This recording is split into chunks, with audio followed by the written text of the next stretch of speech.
Let me introduce her. This is my girlfriend, Emily, Tom said with a smile. The woman beside him greeted everyone. Nice to meet you all. Your girlfriend? I was in shock. Tom casually responded. Oh right, I haven't told you. I'm going to marry Emily, so I want a divorce. What? I was too stunned to speak. Tom continued. I realized my parents were right. Being with an older woman like you is getting tough. Emily's young. She's 23. New houses and women are always better, right? Emily nodded in agreement. And about the accident you mentioned, it's no big deal, right? You broke a bone and now you're slacking off at home. We'll take the house once we divorce. I was so shocked by his outrageous comments that I forgot to get angry. It was impossible to continue the conversation. Taking a deep breath, I presented a signed divorce document and said, Okay, here are the divorce papers. Oh, you're well prepared, Tom said, jubilant. Leaving the couple behind, I began preparing to leave the house immediately. As I was packing, Tom spoke up. You have nowhere to go, right? There's an apartment near the station within the range of $100. It's old and has cracks in the walls, though. Tom, that's so mean, Emily chimed in. The two of them laughed ignorantly. I didn't respond and slammed the front door. Let them laugh. I have places to go. Places they could never imagine. My name is Catherine White. I'm turning 40 this year. I married Tom when I was 35, 3 years ago. We don't have kids and live together in the house I bought when I was single. It's secondhand but refurbished and quite clean. Why did I buy a house before getting married? It goes back to my childhood. We were poor because my father was gone. To be precise, he disappeared before I could remember him. I lived with my mother, who loved me deeply, but life was tough with just the two of us. Still, having my mother was enough. But during my high school years, she passed away due to an illness. It was devastating, but I had no time to mourn. I had to survive on my own. After graduating from high school, I started working at a small advertising agency. I worked tirelessly in sales. In my 30s, I was so dedicated to work that I never imagined I'd marry, but I wanted a place to call my own, so I saved up and bought a cheap house. I had to take out a loan, but I paid it off early. Around that time, I met Tom. He was from a client company. Tom seemed unreliable to me since he was 5 years younger, but he admired my work ethic. We started seeing each other. It was surprising but also delightful. I had never had anyone openly express their feelings for me before. We started dating and quickly got married. At first, Tom's parents disapproved of our marriage. I was older and they knew I had no family. But Tom defended me, saying, even if she has no parents, Catherine works hard. Don't say such things. I was genuinely happy. I thought we could make it work. But that changed. The shift in Tom's behavior began less than 6 months after we moved in together. One evening, after returning from work, he sat down at the dining table. Dinner was meat and potatoes, a salad, and eggplant soup. After eating for a while, Tom stopped. What's wrong? I have been meaning to say this. The soup, it's from this morning, right? I don't like leftovers. Can you make a fresh one for dinner? But it takes time. I also work and I might not make it in time. Sorry, but that sounds like an excuse. My mother always made different soups for breakfast and dinner, and there should be at least 5 side dishes. Can you do that? I was taken aback by the sudden situation. I have felt this way for a while, but kept it to myself. While I'm not great at cooking, it's hard to do intricate dishes while working too. Your mother is a full-time housewife, right? I work and can't cook that much.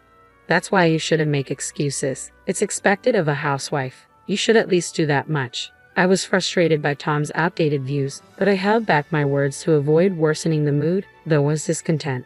I wanted to avoid arguments, so I started finishing work on time and rushing home to cook. However, Tom's actions and words became increasingly demanding. Did you use cheap meat for this? This side dish is the same as yesterday. Please space them out at least a week. With each of his complaints, the time I spent cooking became more overwhelming. Before I knew it, I was spending all day thinking about meals. Tom's nitpicking didn't stop at just food. He checked every corner of the house for dust and criticized my cleaning. If you have so many complaints, why don't you do it yourself? I finally snapped. What are you saying? Housework isn't my job. Don't shift the responsibility. Maybe you can't handle chores because you didn't have parents around. I was stunned by his words. He had never belittled me for not having parents before. Was this Tom's true nature? The man I knew before felt like an illusion. Regardless, I wished for the old Tom to return, but the situation only worsened. With Tom's endless demands, I was completely drained, and balancing work seemed impossible. On Tom's suggestion, I decided to quit my job. I had loved that job since graduating from high school, but it seemed there was no choice. Looking back, maybe I should have left him then, but I had always prioritized work over romance and didn't know what a normal family looked like. I thought perhaps meeting Tom's demands was a housewife's duty. Maybe all I had to do was bear it a bit to maintain a peaceful home. Now that I was a full-time housewife, I had much more time for housework. Tom's complaints decreased, and I was genuinely relieved. I thought the problem was solved, but my friends knew Haas. It's so spacious and beautiful. The furniture was designed by famous designers, and the appliances are all luxury items, they said. Oh really? I casually responded, handing Tom a glass of water. But compared to that, our second-hand house is a bit lacking. I wish we could at least replace this cheap furniture, Tom remarked. Cheap? The furniture and appliances were from my single days, but they were still in good condition. They weren't luxury items, but they weren't cheap either. Moreover, when Tom moved in, he had said, "Let's keep using these appliances and furniture." I reminded him of that, but he brushed it off. But honestly, after living with it, I feel new furniture would be better, he said without hesitation. Even if you say that, the current ones are still usable, I softly pointed out. Tom suddenly looked at me with a mocking expression. That's the frugal side of you. I wonder if you're just naturally stingy. What? Why would you say that? Anyway, I've quit my job, so we don't have that kind of money. You quit your job because you wanted to, didn't you? But you? Yeah, it's always my fault, he muttered dismissively and staggered off to the bedroom. How could he say such things? Anger started to boil within me, but then I thought maybe he's just drunk. He's just being brave because he's drunk. Don't mind. However, even when he was sober, Tom's attitude was getting worse.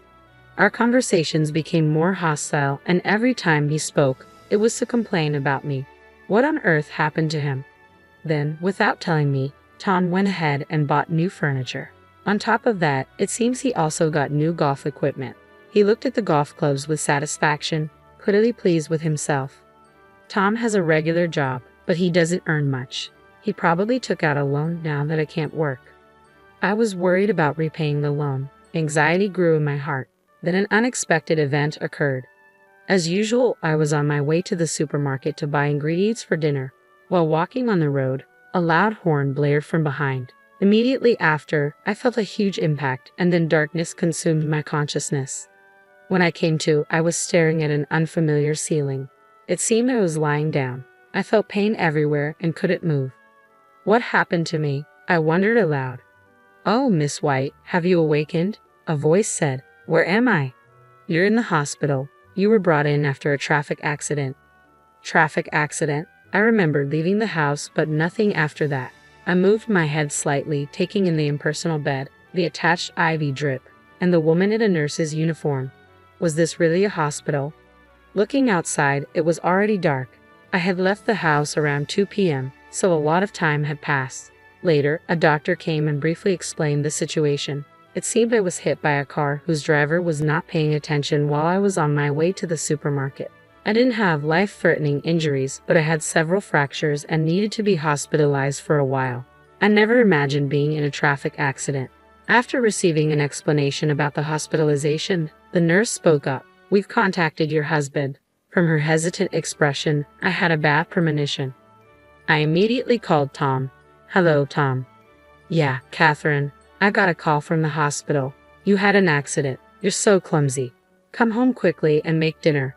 What? I'm going to be hospitalized from now on.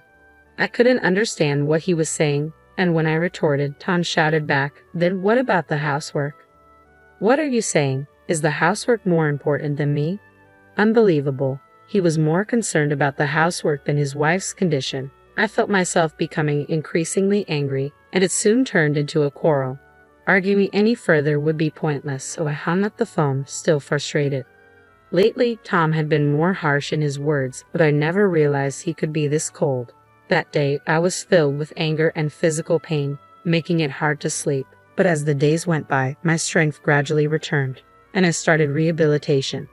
Initially, moving was tough, but it became surprisingly enjoyable as I got used to it. Lying in bed, I often found myself lost in thought, so rehab was a welcome distraction. However, since that incident, I hadn't heard from Tom. I thought talking to him would just anger me, so I ignored him. Around that time, I occasionally passed an elderly man in the hallway. He was well dressed, so he wasn't a patient. I assumed he was visiting someone and didn't give it much thought, but he seemed to be looking my way. "Are you Catherine White?" "Yes, I am. What can I do for you?" I answered cautiously. At that time, I had no idea that this man would change my fate. Eventually, after about a month in the hospital, I was discharged. I hadn't fully recovered, but I was told all patient care would surface. I was finally going home after a month away. My home felt oddly nostalgic, but that feeling was short-lived. The moment I opened the door, I felt something was off. There were unfamiliar shoes, heels with flashy pink ribbons. Could it be? Rushing into the living room, I braced myself for what I might find. I noticed the entire house had changed. Not just the furniture, but even the electronics had been replaced with brand new, high-end models. The curtains were different too, making it feel like someone else's house. "Ah, Catherine, you've been discharged." Tom emerged from the back, sitting casually. Next to him was a young woman. The woman with brown hair and a revealing outfit spoke lazily, "Welcome back." Who are you?" I was stunned. Tom smiled. "Oh, let me introduce you. This is my girlfriend, Emily." "Nice to meet you," she added. "Your girlfriend?" "Yeah, I guess I never mentioned it. I am planning to marry Emily, so I want a divorce." "What?" I was at a loss for words. I've come to realize that what my parents said was right.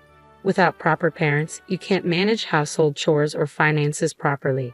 I thought you being older would be reliable, but living with an aunt has become tough. Emily's young, just 23. New homes and women are always better, right? Right. Emily tilted her head in agreement. "And that accident of yours wasn't a big deal, right?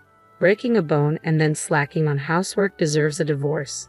We'll be taking the house, by the way." Such outrageous statements left me too stunned to even get angry. Don't get me wrong, we're planning to buy a new house eventually, but this place is just a temporary one until then. When they say something as unreasonable as this, I lose all desire to even converse with them. The old Tom is gone. I've come to think of him as a monster, not a human with whom I can communicate. I shouldn't fight on the same level with them. I took a deep breath and presented a document. "Okay, here are the divorce papers." "Oh, you're well prepared." I had already signed the divorce papers in advance, considering the recent strange atmosphere. I thought this choice might come up eventually, so I quickly started packing my things. I needed to prepare to leave the house. As I was busy, Tom spoke to me. "You don't have anywhere to go, right? There's an apartment near the station that rents for $100. It's run down and has cracks in the walls, though." "Tom, that's so mean," Emily chimed in. Ignoring their mocking laughter, I slammed the front door with force. I took a moment to look back at the house, my castle that I worked hard to buy. Today is the last day I'll see it, but I had no regrets. I had a place to go. A week later, while relaxing in my new place, the doorbell rang loudly. Checking the monitor, I saw it was Tom and Emily. Ignoring them, I heard them shouting my name. Their frenzied state made me want to laugh. After observing for a while, I spoke over the intercom. "What do you want? Why are you living in such a mansion?" Tom asked. The mansion he referred to was where I currently lived, a 3-story building made of reinforced concrete on a massive plot, complete with a swimming pool. "You came all the way here just to say that?" "No, I have a proposal." "Open up. I want to talk face to face." "It's probably just nonsense." "No, it's important," Tom insisted. Annoyed with Tom's persistence, I thought this would be the last time and opened the door. I led them to the living room. I had been in touch with Tom about the change of house ownership, but I never told him where I lived. When I asked how he found out, it seemed he coincidentally saw me in town and followed me. He was expecting to see me entering the shabby apartment, but was shocked to see me entering this mansion. Tom, along with Emily, had concocted a bold plan. "Tell me, are you living in this mansion because of some shady job?" "What? Why?" I was taken aback by Tom's absurd claim. "I saw you. You were with an old man entering this house." "I get it. You don't want to admit it. You're poor, so you had to find that kind of work, right? But if you have such a wealthy client, I want you to introduce him to Emily. I work in a cabaret club, so I'm good at charming older men. I'm sure I can earn more than you, Catherine. What are you both talking about? The man you saw me with is probably my father. This house is also my father's house. What? That's a lie. You don't have parents, Tom insisted loudly, just as the door to the reception room opened. Seeing the middle-aged man who emerged, I called out, "Dad." "My father," I explained quickly. Surprised, my father sat next to me and greeted Tom. "Ah, you must be Tom. My daughter spoke of you before. Nice to meet you. I'm Catherine's father, Robert Johnson." "Wait, what's going on?" Tom looked back and forth between me and my father, his eyes wide with surprise. "It's understandable. I only recently reunited with my father while I was in the hospital," I began, explaining the situation. Yes, the middle-aged man who spoke to me that day was my father. My father was supposed to have disappeared. I had been told so by my mother. I thought there might have been a mistake, but after speaking with this man, I realized he was my real father. To start a business, my father went to America. After a while, once his business was on track, he planned to bring us over, but he was robbed there, losing everything. He lost all his investment capital, and even his means of communication was cut off. Stranded, he fortunately met a man who offered him a job at his company. Starting with menial tasks, he gradually got promoted and eventually became the right-hand man to the company's CEO. With the help of this man, he later started his own business. The business was successful, and my father achieved social success. But he was always concerned about my mother and me. He felt guilty for leaving us for so long and found it hard to return. Then his company decided to start a new venture in Japan. After much thought, he decided to come back. He built a house here and started looking for me and my mother. He then discovered that my mother had passed away and was deeply regretful. If only he had come back sooner. Wishing to see me as soon as possible, he visited me in the hospital. Learning the truth, I ended up living in this mansion owned by my father. I briefly explained all this. By the way, my father had also looked into Tom's affair. After occasional golfing outings, Tom would go to a hostess club where he met Emily. "So, this is my family home. Understand, I never heard about you having a rich father all of a sudden," Tom murmured in a big voice. "So, if you have so much money, will you come to the club where I work?" Emily quickly tried to hand her business card to my father. True to the type of woman Tom would choose, she was incredibly bold. But my father stopped her immediately. "I'm sorry, but I make it a point not to visit cheap imitation bars." "What?" Emily was speechless. My father frequented some establishments for work, but only the finest, high-end places. He would never go to a cheap club like where Emily works.